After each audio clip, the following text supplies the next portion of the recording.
Hi, everyone. And this is going to be part 4 of our series of a book review of the book entitled I Caught You with Guile, 2 Corinthians 12, verse 16, by an attorney named Anthony M. Hughes, an attorney in Texas, San Antonio, Texas.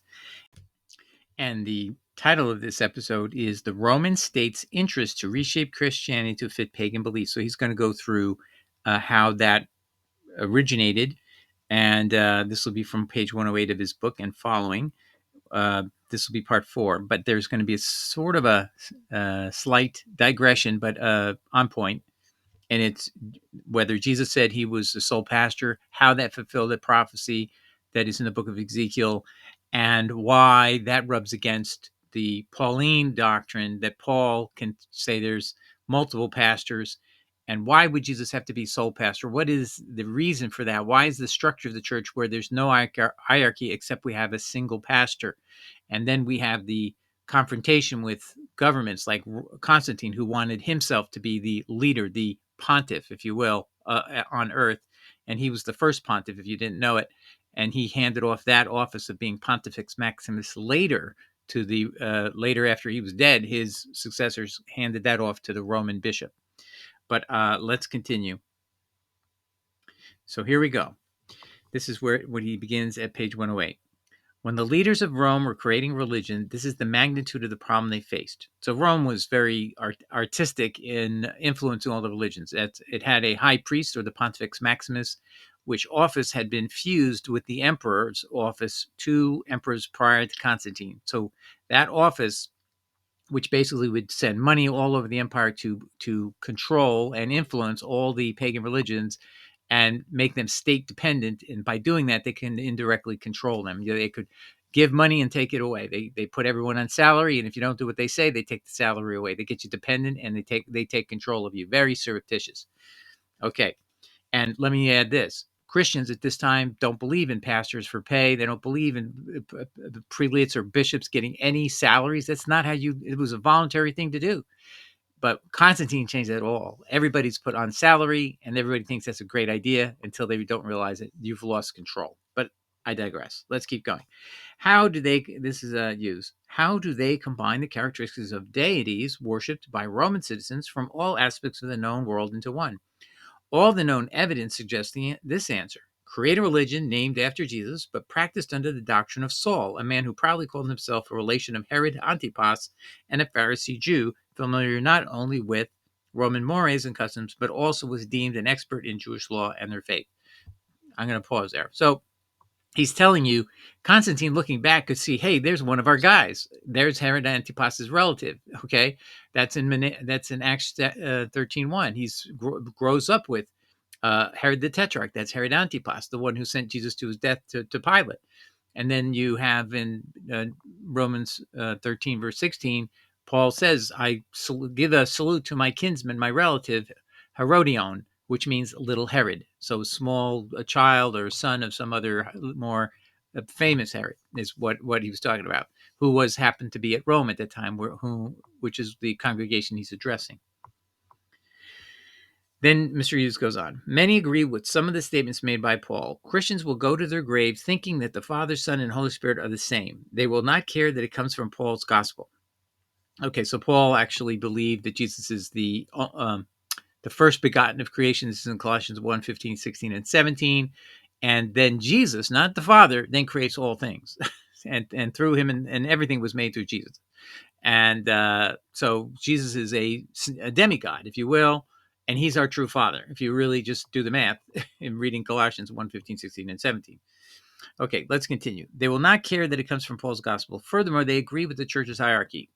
And we'll see, Jesus prohibited any hierarchy at all.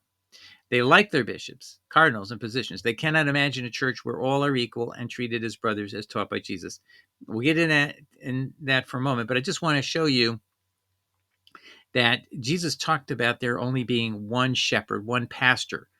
And so you probably are thinking, well, Jesus left behind that we're supposed to have pastors because that's what Paul says. But no, Jesus says no.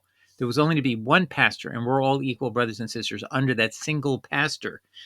So I've cropped here in the bottom John 10, verse 16 from Mouncy Reverse Interlinear. And you can see Jesus says, I have other sheep which are not of this fold. These two I must bring. They will listen to my voice, and there will be one flock with one shepherd. Now, by the way, John 10:16 is written 30 years after Paul is dead. 95 AD. Paul died around 65 AD. 30 years later, Jesus is still believing he's the one pastor. He wants his apostle to tell you there's only one pastor, one shepherd. Now, this word poimen, translated by shepherd in the Mouncy reverse interlinear, is translated as pastor in Paul. And we're going to see how unique that is. In other words, is the word poimen ever translated as pastor other than in Paul? And the answer is no. And there's a good reason. If you're a Paulinist, you would never want to have Paul use the word shepherd at all, because it's embarrassingly proves Paul is contradicting Jesus. But we'll get to that in a second. All right, let's continue. All right. So I want to tell you why Jesus even used the word one shepherd. You say, oh, it's just Jesus talking randomly. It's not important. It doesn't matter that it contradicts Paul, as you'll see.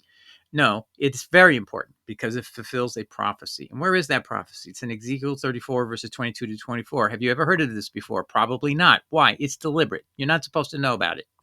I'll prove that to you in a moment when I show you how the word poimen is translated differently for Paul from all the other times in the New Testament, so that you don't see the contradiction between Jesus and Paul. Let's read this in full. Therefore, Yahweh speaking, I will save my flock, and they shall no more be a prey, and I will judge between cattle and cattle, and I will set up one shepherd over them, and he shall feed them, even my servant David. Okay, he shall feed them, and he shall be their shepherd, their pastor. Same word in Hebrew and Greek. And in the meaning, and I, the Lord, will be their God, and my servant David, a prince among them. I, the Lord, have spoken it. I, Yahweh, have spoken it. Now, what does that mean about, is this really about King David? No, not directly. King David is born and living in 1010 BC, and Ezekiel's writing 300, more than 300 years later, 400 years later. He's writing in 592 BC. Okay, so that means this cannot be talking about the David who was alive, except in the extent that his heirs would live through his seed. And that's what he means by David. And we know that when we also see the prophecy in Samuel about a seed of David will come and he shall be a king. So this king is also a pastor of the future. And that's what this means. And that's what is the best reading of this. Otherwise, David has to be reincarnated or something. I don't think so. The idea is that his son or a heir of David would be the poimen, the pastor, the shepherd. Now, how many times does poimen appear in the New Testament? Well, you'll see it's 8 times on this page and another 9 here, 17 times. Of those 17 times, poimen only once is translated by the word pastor, solely when Paul says it. So here's Paul's words, Ephesians 4:11, and it was he who gave the apostles, the prophets, the evangelists, the pastors, and teachers. But Jesus said there was only to be one pastor, right? He says it right here. It's right here. But it's translated one shepherd, the same exact word, poimen and poimenos. Now you say poimenos is plural. Does that make a difference? No. You'll see there's many times there's just references to multiple shepherds, poimenes over here. Why not translate? If poimenes in a plural means pastors, why isn't it in Luke 2, verse 20, the plural there, the shepherds returned, glorifying and praising God? Why isn't that translated as pastors? Oh, because that doesn't contradict Jesus. But this, that there's multiple pastors, that contradicts Jesus. Jesus says there's one pastor, one shepherd. So you're not adult enough to know about contradictions, and you wouldn't know how to handle it. So we're just going to theologically translate the Bible so you cannot see the conflict between Jesus and Paul. But I digress. So let's move on. And then he goes on. This is the author. Let's go back to the author here. So he is saying here, they cannot imagine a church where all are equal and treated as brothers as taught by Jesus. Yes, but with one shepherd, one pastor. And Paul is wrong. There's not to be multiple pastors. Let's continue. And I just want to say this to you. Jesus in Matthew 20, verse 25 to 26 exactly explains that among us as fellow Christians, true followers of Jesus, we're not supposed to have anybody superior to each other. We're just all equal. We don't have an office of being the teacher or a teacher. We may teach, but we cannot be labeled or given that honor. and treated as some authority over anybody else. Each of our opinions are equally to be heard, and that's it. We don't have any special authority. Jesus says this when we read Matthew 20, verse 25, 26. Let's read it. But Jesus called them unto him and said, You know that the princes of the Gentiles exercise dominion over them, and they that are great exercise authority upon them. But it shall not be so among you, but whosoever will be great among you, let him be your servant. So the Gentiles had what? Hierarchy. And I should just actually say they have an authority structure. And that at the top, you would have the emperor, and then you'd have his sub-lieutenants, and under them more sub-lieutenants, and under them more sub-lieutenants. It's a chain of command, so to speak. But Jesus says, no, that will never be among you. For you, the greatest will be the servant of all. In other words, just nobody with authority at all. Servants don't have any authority at all. They have a master over them. And that single master is always going to be who? Jesus said, John 13:16. I just showed it to you a little while ago. Let's go back to that. 10:16, excuse me. They will listen to my voice, and there will be one flock with one shepherd, one pastor, one leader.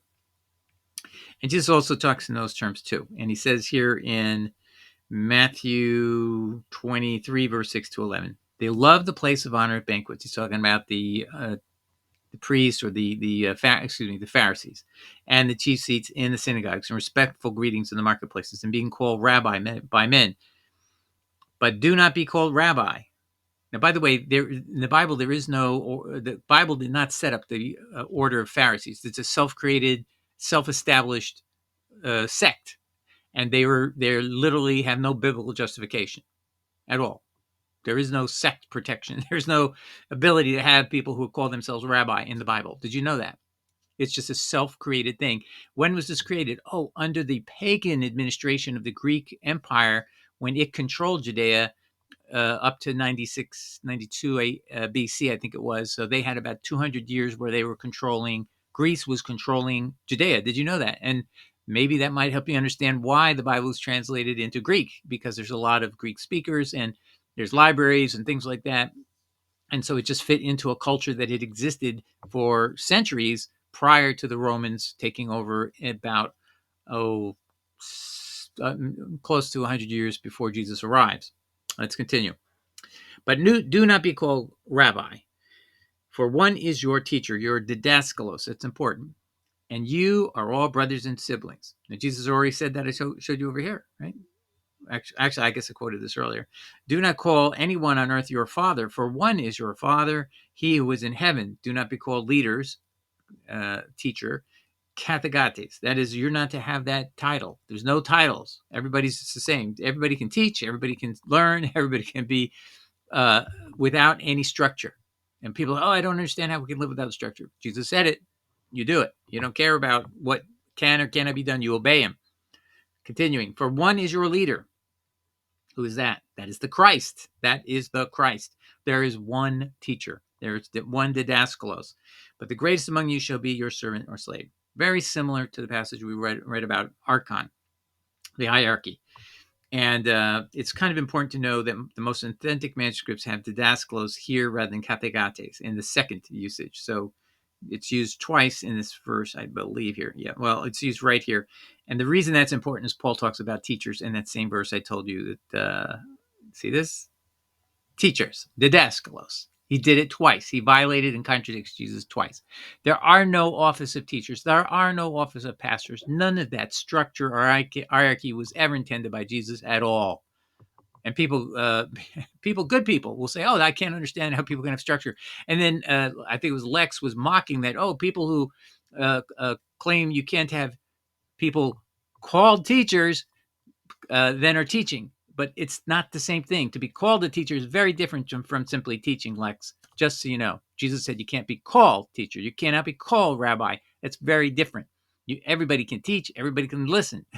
But it means nobody has an authority different than the others. Nobody can say, I'm a teacher. I'm a rabbi. I have some authority. That was a self-appointed office that the Pharisees created for themselves. So Jesus actually, just so you can read between the lines, he's also needling the Pharisees because they had self-appointed themselves to that office. Which, by the way, when Paul says I am a Pharisee, said it in present tense in Acts while he was supposedly a Christian. Jesus condemned that. You're not supposed to be part of that sect. That sect has this whole premise that there's such a thing called a rabbi, and there's no such thing called a rabbi in the Bible at all as an office. It doesn't exist. It was self-appointed people. They appointed themselves to that office. I digress. Okay, let's continue here. So back to his statements, and they're very good. Okay, so Mr. Hughes at page 126 continues. Now, I'm jumping about 20 pages because now he's going to talk about Constantine and weave together what he'd been previously saying about authority and that kind of issue. And now he's going to weave it in again when he talks about Constantine. For centuries after the death of Christ, Christians or followers of Christ were constantly involved in disputes with the Romans. Rome completely annihilated Jerusalem in 70 AD. The vast majority of Jews are dispersed worldwide. Many remained in lands conquered by Rome, and they were hard to control. King Constantine, now technically he should have said emperor. I don't know why he wanted to say king, but I think maybe people don't know the difference. King Constantine of Rome, discussed previously, devised a way to enter their ranks and ultimately destroyed them by controlling how they worshipped. See what he's saying is, again, we're having another another wolf in sheep's clothing enter the flock. That's what he's saying. Constantine ruled Rome from 306 to 337 Christian era. His effect on Christianity and its spread arguably was more significant than any man except Paul and Jesus. King Constantine the Great placed Christianity under Roman control and brought it to the masses of the Western world. It was under his reign that the state took over the church. King Constantine's rule formed the first Roman Catholic Church. I'm going to pause there. That is so important to understand. There was no Roman Catholicism until Constantine. There was no hierarchy. There was no structure. Bishops were just known as overseers. That was not a job where you literally dictated to people anything. You just overseed administrative things that, we're going to have church services here and meet over there. These aren't people who have authority to dictate doctrine. There was no councils like that going on. That whole early era of the church was much more pure. There was no attempt to dictate from top down what people had to believe, and then tried to use those doctrines that were established improperly under hierarchy as if they could now be used to exclude and excommunicate people as heretics because they varied from those doctrines. All of that came from Roman Catholicism created by Constantine, and that's why was he able to do that? Because he put them on salary. That was the problem. And very important that you know that as Constantine, as Pontifex Maximus, had a huge budget for religion. And so the Senate had always been given this huge sum of money each year to the Pontifex Maximus for centuries.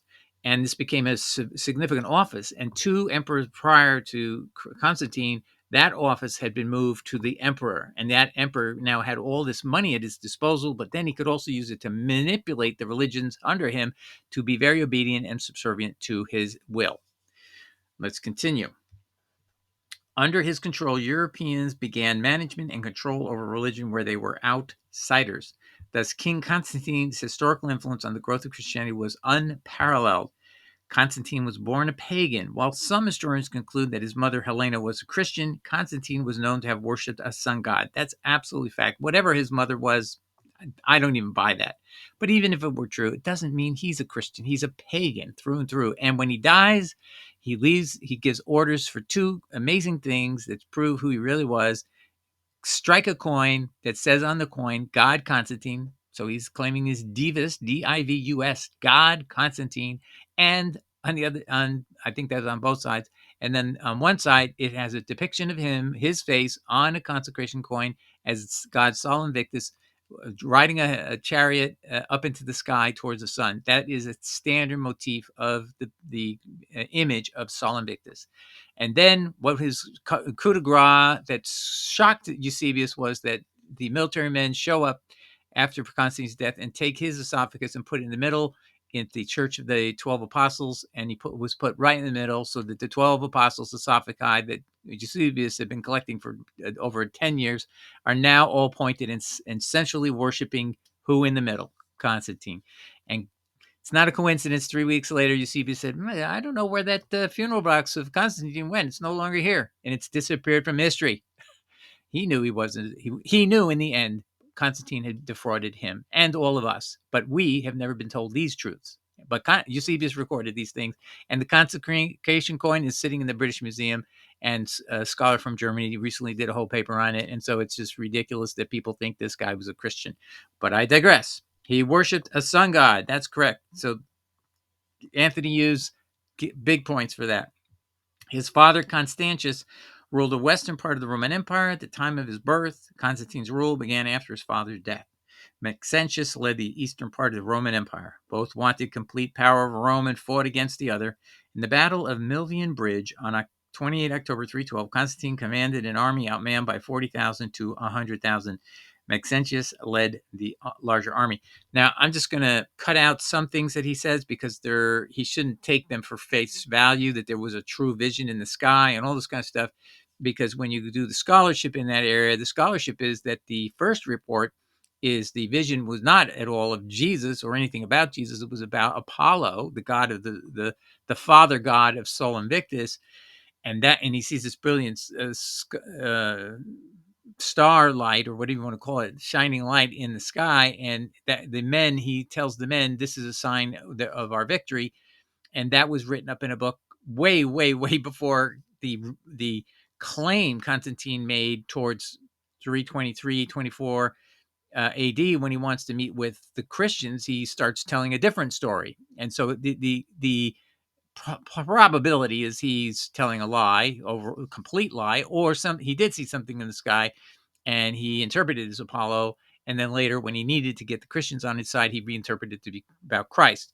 So we just have to understand, a man who claims he's Divus, God, Constantine, on his consecration coin, which is under his direction, how it's going to be stamped, is a fraud. I mean, he can't be a Christian and claim he's God, Constantine. I'm sorry. If you think so, I have a bridge in Brooklyn I'd like to sell you. That's just ridiculous.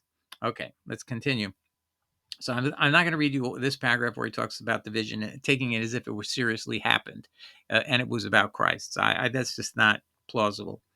Let's continue. Why did Constantine choose to side with the Christians when Rome had other religions he could have chosen? No one knows the exact answer, but perhaps he chose Christianity because this religion was tailor-made for state control. This religion tells its followers, now I would say not this religion, but one part of the materials that are collected and read by Christians are the writings of Paul.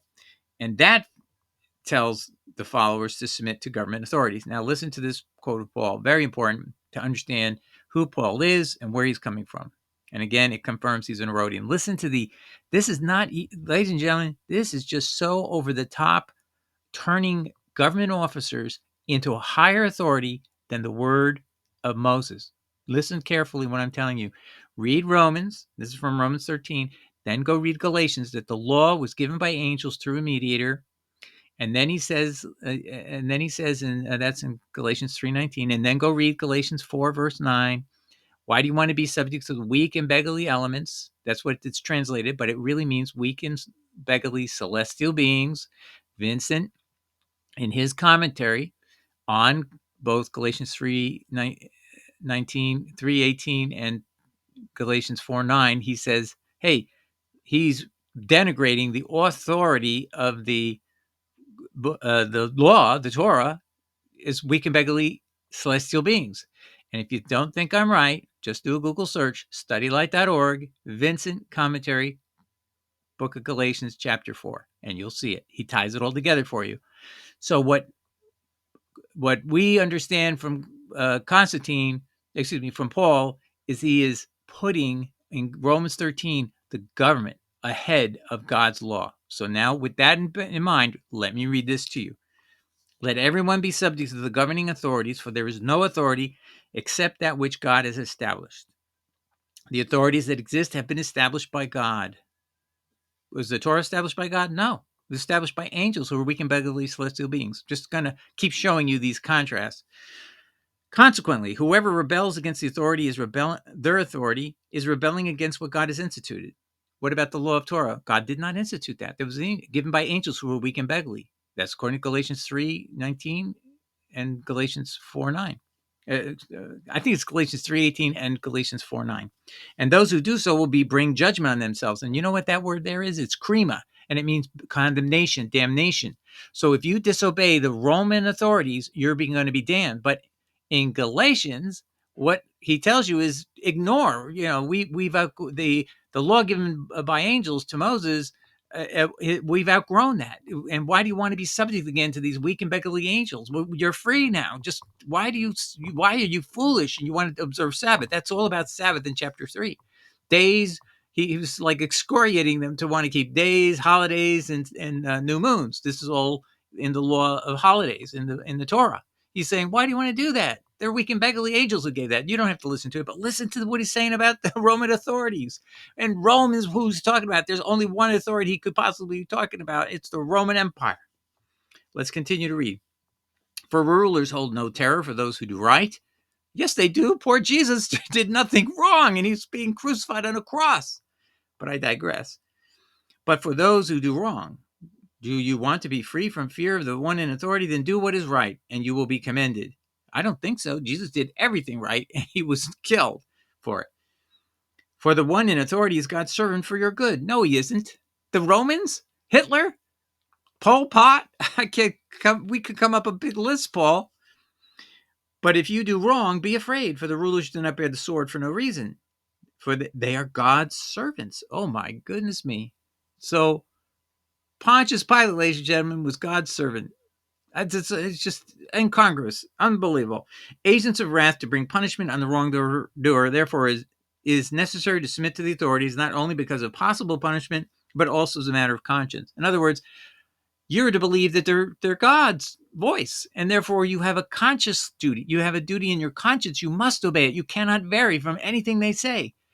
And this, by the way, was a doctrine that Luther used to demand the Catholic authorities to kill over 100,000 Protestant peasants who were rebelling from their authority that they wanted to have their own church. They weren't rebelling and trying to kill anybody. They were trying to rebel in order to have their own churches. They didn't want to have appointed leaders over them. And this was sort of sometimes called the Anabaptists or just the wandering prophets, whatever it was. But they were Protestant. And Luther demanded they all be killed because they weren't upholding the law in each jurisdiction to be subject to the ruling authority of the Catholic Church. Because he really didn't defect from the Catholic Church right away. He still wanted to show I'm a good Catholic, but I'm trying to reform you. That's where he starts. And over 100,000 people are killed in the Peasants' War. Go look it up. At his insistence, and he called them the wild and mad dogs. They need to be killed like mad dogs. That's what he said. But I digress.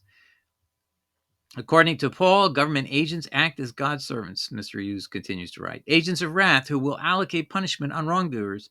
In essence, God is acting in concert with the rulers of government. However, nothing could be further from the truth. If this were true, why didn't Jesus or the apostles he mentored teach this same doctrine? If this were true, how do you explain despotic rulers such as Genghis Khan, Vladimir Lenin, Pol Pot, and Adolf Hitler? Did God pick these ruthless, evil men? According to Paul, you must logically conclude that he did. Government agents act as God's servants. And I just want you to see here Acts 5:29, completely to the contrary of Paul. Here's Peter and John and the other apostles. All were told by the high priest, a civil authority that normally you have to obey if he tells you not to do something. And they told the high priest said, you cannot preach this name anymore. And they say, no. This is what they said. But Peter and the apostles replied, we must obey God rather than any human authority. These guys have it right. Paul has it wrong. Paul not only has it wrong, he has it way, way, way wrong.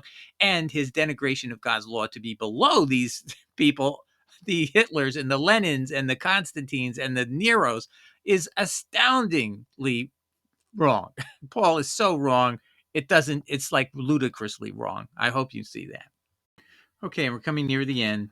He says, for a ruler such as Constantine, this religion, Christian religion, was perfect for Rome. Constantine, had a religion, a Paul religion, that taught Jesus' followers to bow to the government and not fight back. All he needed to do is harness its power, was the time to infiltrate it, make subtle changes over time, and before long, his government would control the mood, passions, and actions of its loyal followers. Before the Romans adopted Christianity, they were constantly putting down uprisings from the followers of Christ. This ended once the government took control. Remember, back in those times, the church and government worked in unison. There was no separation of church and state. Once Rome stealthily took control of the religion, the concrete barrier between church and state had been reduced to paper mache. King Constantine was the second man behind Paul to place his mark on how Christianity would be practiced. It was he who created the blueprint of the ecumenical council, the first of which was the Council of Nicaea, as previously discussed. These councils decided on the books to be contained in the Bible, the management or hierarchy of the Roman Catholic Church, the inclusion of pagan holidays such as Easter and Christmas, and the creation of the office of the Pope, the man known as the vicar, God's alleged representative on earth. Though many contemporary Christians are not practicing Catholics, the religion, whether they knew it or not, has its roots in the man-made teachings of Roman Catholicism. All right, I think that's it. We will get to another episode later to follow this, but I hope this helped educate you and remind you of where we stand in relation to Roman Catholicism. We are the offspring of Roman Catholicism, and the Roman Catholicism is the offspring of a pagan mind, Constantine, and therefore we don't realize that you can't claim the church that was run by a pagan has an inherent such an obligation to keep our scriptures pure that they would not corrupt anything, and that's false. We have proof positive that Jerome corrupted many passages, or people in that office working with him corrupted various passages to his own end. Got rid of this day of begotten thee in a couple of places in Matthew and Luke, and that was violative. It allegedly violated the Nicene Creed from 325, that Jesus is an eternal Son of God. How can we have this day begotten happening at Jesus' baptism? So we can't have that, even though it's a direct quotation of Psalm 2. It doesn't matter. Jesus can't violate. We can't allow anything in the Bible that would violate the Nicene Creed that our famous Constantine endorsed and got us to accept under coercion. That's the bottom line. Constantine has to win. Christ has to lose, no matter what. And so Jesus says the Father's the only true God in John 17, 1-3. Who cares? That's Jesus. Constantine's the one who matters. He's paying our salaries. And that's what we inherited as Protestants. And we look back and go, oh, well, everything about the Roman Catholicism is wrong, except those things that we want to continue to believe. We needed to go back and test everything that came from them, everything with a fine-tooth comb, and make sure nothing that we are believing was created way, way after the time of the apostles. And one of those doctrines I've talked to 100 times about is the doctrine of Constantine. All right, Constantine's teachings or demands at the Nicene Council. Okay, God bless everybody. Take care. Ciao. Bye.